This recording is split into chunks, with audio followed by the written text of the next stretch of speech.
Hello guys, welcome back to my YouTube channel. මගේ YouTube channel එකට ඔයාලා හැමදෙනාම සාදරයෙන් පිළිගන්නවා. අද මම ගෙනාවා after uni vlog එකක්. අද uni day එකක් නිසා uni ගිහින් ඉවර වෙලා මම ගෙදර ඇවිත් මගේ හවස් වරුව ගත කරපු විදිය තමයි මේ vlog එකෙන් අද මම ඔයාලත් එක්ක share කරගන්නේ. ඉතින් මුලින්ම මම ගෙදර ආපු ගමන් කරේ මගේ බෑග් එක ටිකක් අස් කරගන්න එක. අද යුනි ගෙනිච්ච ඔක්කොම බඩු ටික අයින් කරලා බෑග් එක ක්ලීන් කරගෙන හිටියා මුලින්ම. ජස්ට් ඉවර වෙලා ගෙදර ආවම ඉතින් සාමාන්‍යයෙන් නම් වොෂ් එකක් දාගෙන අද ලෙක්චර් එකේ මොනවද තිබ්බේ ඒ ටික පාඩම් කරගන්න තමයි තියෙන්නේ වෙනද වගේම. ඉතින් මම මුලින්ම වොෂ් එකක් දාගෙන හිටියා. ඊට පස්සේ ස්ටඩි බ්ලොග් එක පටන් ගන්න කලින් මට තියෙනවා ඔයාලත් එක්ක පුංචි දෙයක් ෂෙයා කරගන්න. මම ඒකත් මෙතනදිම පෙන්නලා ඉන්නම්. ඉතින් මට අද හම්බුණා පොඩි ගිෆ්ට් එකක්. දැන් අපි බලමු මට මොකක්ද හම්බුනේ කියලා. මට මේක හම්බුනේ නම් මගේ නංගිගෙන්. මම ඔයාලට පෙන්නන්නම් මේ තියෙන එක. මුලින්ම අපි ගිෆ්ට් එක අන්පැකින් කරගෙන ඉමු. ඉතින් මට හම්බුණා අද කියුට් ගිෆ්ට් එකට. ඔයාලත් කැමති වෙයි කියලා හිතනවා. මේක හරිම කියුට් ලස්සනයි. හරි ඔයාලා බලලම ඉන්නකෝ ඒක.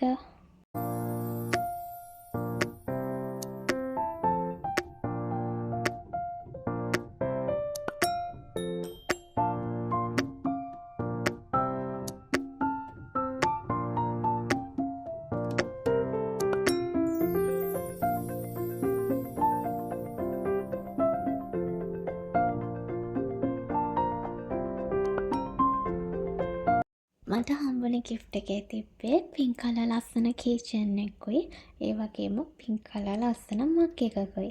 ස්ටඩි බ්ලොග් එක පටන් ගන්න කලින් මොන හරි පුංචි දෙයක් කාලා ඉන්න ඕනේ.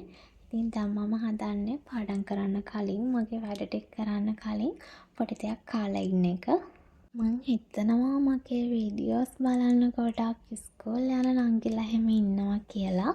ඒ නිසා ඉතින් ඔයාලත් ස්කූල් ගිහින් ආවම එහෙම නැත්නම් ඔයා යුනි යන කෙනෙක් නම් යුනි ගිහින් ආවම ක්ලාස් ගිහින් ආවම මේ ඕන එකකදී ඔයා පාඩම් කරන්න කලින් මුලින්ම ඔයා හොඳ වොෂ් එකක් දාගෙන ඉන්න. මොකද ඔයා එහෙම හොඳට ඉඳගෙන පාඩම් කරන තරමට තමයි ඔයා පාඩම් කරන එකත් ඔයාගේ ඔළුවට යන්නේ. ඉතින් වොෂ් එකක් දාගෙන පොඩි දෙයක් එහෙම කාලා ඔයාගේ පාඩම් වැඩ ටික පටන් ගන්න. ඉතින් මම මේක කන ගමන් බැලුවා මට අද මං කරමු අසයින්මන්ට් එකක් හම්බුණා. ඒ අසයින්මන්ට් එක කොහොමද මගේ මාක්ස් කොහොමද එහෙම බැලුවා. මාක්ස් නම් හොඳයි. අසයින්මන්ට් වලට හයි මාක්ස් ගන්න විදිය මං කොහොමද මගේ අසයින්මන්ට් හරියට කරන්නේ කියලා මං ඔයාලට මීට කලින් අසයින්මන්ට් කරන විදිය හරියට කරන විදිය මුලින් ඉඳලා ඔක්කොම එක vlog එකකින් ගෙනාවා. ඔයාට අසයින්මන්ට් කරන්න විදියක් හොයනවා නම් ඔයාට පුළුවන් ඒ vlog එක බලන්න. මම මෙතන වීඩියෝ එකේ නුත් දාන්නම් ඒ vlog එකේ link එක description box එකේ දාලා තියන්නම් මම assignment කරන විදිය. මම assignment වලට high marks ගන්න විදිය. මේ දවස්වල නම් ඇත්තටම මට යුනි එකේ assignment මොකුත් කරන්න නැහැ. assignment කරපු තිබ්බ ඒවා ඔක්කොම දීලා ඉවරයි. ඒ නිසා මම මතක් කරේ ඔයාලට assignment මොන හරි ගැන දැනගන්න ඕන නම් මම මීට කලින් මගේ channel එකට වීඩියෝ එකක් අප්ලෝඩ් කරලා තියෙනවා. ඒ වීඩියෝ එක ඔයාලට බලලා පොඩි අයිඩියා එකක් ගන්න පුළුවන්. අයිඩියා එකක් නැතිම කෙනෙක්ට උනත් හරි. දැන් නම් ඉතින් මම මේ පුංචි වැඩක් තමයි කරගන්නේ. nail ටිකක් polish කරගත්තා. ගොඩ කාලෙකින් nail polish කරේ නැති නිසා අපි පාඩම් කරන්න කලින් ඉතින් සාමාන්‍යයෙන් මේ වගේ වැඩ කර කාලේ නාස්ති කරන්නේ තමයි. ඒ වුණාට ඉතින් ගොඩ කාලෙකින් මේ වැඩේ කරගත්තේ. ඒ නිසා මේ වැඩේ පොඩ්ඩක් කරගෙන හිටියා ස්ටඩි බ්ලොග් එක පටන් ගන්න කලින්. තව පොඩි දෙයක් ඔයාලට මතක් කරන්න මම ඉස්සරහට හිතන් ඉන්නවා ප්‍රෙඩිකටිව් ස්ටඩි බ්ලොග් එකක් කියන්න ඕනේ කියලා. ඒ කියන්නේ අපි සාමාන්‍යයෙන් ස්ටඩි කරන්න තවරගන්න වෙලාවත් එක්ක අපි ස්ටඩි කරන්න ගන්න කාලයත් එක්ක අපි කොහොමද ඒකෙන් උපරිම ප්‍රයෝජන අරගෙන අපේ වැඩේ කරගන්නේ. වගේම ෂෝට් නෝට් හදන්නේ, මයින්ඩ් මැප් හදන්නේ, මෙන්න මේ වගේ පොඩි දේවල් ටිකක් එකතු කරලා ටිකක් ලොකු ස්ටඩි බ්ලොග් එකක් ගේන්න හිතන් ඉන්නවා. ඉතින් මට තියෙන අයිඩියා එකත් එක්ක ඔයාලා මං හිතනවා මගේ channel එකේ ගොඩක් ස්ටඩි බ්ලොග් බලන නංගිලා හැම ඉන්න නිසා ඔයාලා කැමති විදිහට ඒක ගේන්නම්. ඒ නිසා මම post එකක් දාන්නම් channel එකේ. ඔයාලා vote කරන්න මේ ස්ටඩි බ්ලොග් එක ගේන්න ඕනේ සාමාන්‍යයෙන් විනාඩි 20ක වගේ එකක්ද විනාඩි 30ක වගේ එහෙම නැත්නම් විනාඩි 40ක හරි ඊටත් වැඩි ඕනනම් එන්නේ විදිහට මං දාන්නම් post එකක්. ඔයාලා ඒකට vote කරන්න. එතකොට මටත් අයිඩියා එකක් ගන්න පුළුවන් කොහොමද මේ වැඩේ ඔයාලත් එක්ක ෂෙයා කරගන්න කියලා. ඕකේ මං ඉතින් පොඩ්ඩක් මගේ ස්ටඩි ටේබල් එක තිබ්බට වැඩිය පොඩ්ඩක් වෙනස් කරා. ලොකු වෙනසක් නෙමෙයි පුංචි වෙනසක් කරා. මෙන්න මේ ලෝටස් ෆ්ලවර් එක මේ මං අතින්ම හදපු ලෝටස් ෆ්ලවර් එකක්. මේ ඔක්කොමගේම ටියුටෝරියල් මගේ channel එකේ තියෙනවා. ඉතින් පොඩ්ඩක් ස්ටඩි ටේබල් එක වෙනස් කරගන්න ඕනේ කියලා හිතුණා. ඒකත් කරලාම දැන් ඉතින් මං මගේ ස්ටඩි වැඩ ටික පටන් ගන්න තමයි යන්නේ. ඉතින් ඇත්තටම අද මම යුනි ගිහින් ආපු නිසා මට අද තියෙන්නේ මම ගිය අද ලෙක්චර්ස් වල මම හොයාගත්ත දේවල් මම එකතු කරගත්ත කරුණු මේවා ටික මගේ විදිහට නෝට් එකක් හදාගන්න එක තමයි.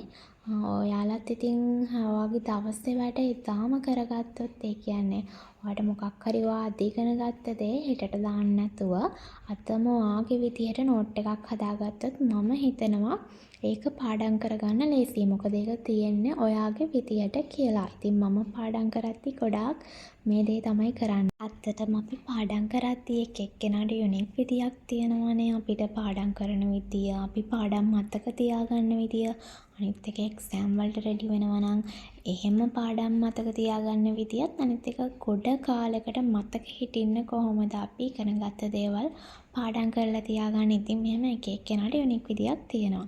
මම ගොඩක් කරන්නේ මට තියෙන මගේ මොඩියුල් වල තියෙන කරුණුයි ඒ වගේම මට ලෙක්චර්ස් වලදී මම එදා දවසේ ඇතුලේ ඉගෙන ගන්න දේවල් එදා දවසේ ඇතුලේ මම ලෙක්චර්ස් වලින් එකතු කරගන්න කරුණුයි මේ දෙකෙන්ම කරුණු එකතු කරගෙන මගේ විදියට නෝට් එක හදාගන්නවා. ඒ කියන්නේ අපේ අද දවසේ දෙන අපි ලෙසන් එක මගේ මොඩියුල් එකේ ඇතුලේ තියෙන ලෙසන් එකයි ලෙක්චර්ස් එකෙන් අපි ලෙක්චර් දෙනවනේ අපිට උගන්වනවනේ ඒ වෙලාවට අපිට ඕන කරුණු ලියලා තියාගන්නවා. එන්නේ ඒ කරුණු ටික ගෙදර ගෙනල්ලා මේ දෙකම එකතු කරලා මේ දෙකම කම්පෙයාර් කර මගේම නෝට් එකක් හදාගන්නවා. මට පාඩම් කරන්න ලේසි විදිහටයි මට ඒක මතක තියාගන්න පුළුවන් වෙන විදියටයි.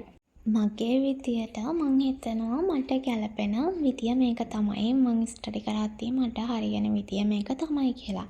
ඉතින් ඔයාට ඇත්තටම හරියටම ස්ටඩි කරද්දී පාඩම් කරන එක ගැන ප්‍රශ්නයක් තියෙනවා නම් ඔයාට පාඩම් කොච්චර පාඩම් කරත් මතක හිටින්නේ නැත්නම් ඔයා හැමදාම යන්නේ එකම විදියකට නම් ඔයා එකම විදියකට යන්න එපා. මොකද ඔයා එකම විදියට ගියා කියලා එකකින් වෙනසක් වෙන්නේ නැත්නම් ඒක ඔයා කොච්චර කරත් වැඩක් නැහැ. ඒ නිසා ඔයාට පුළුවන් ඔයාගෙම කියලා විදියක් හම්බෙනකන් ඔයාගෙම විදියක් හොයාගන්න. ඒ කියන්නේ ඔයා එක විදියට try කරලා ඔයාගෙම විදියක් හදාගන්න. මේ විදියට තමයි මාගේ සාමාන්‍යයෙන් ඩේලි ස්ටඩි රූටින් එක ගෙනියන්නේ මම.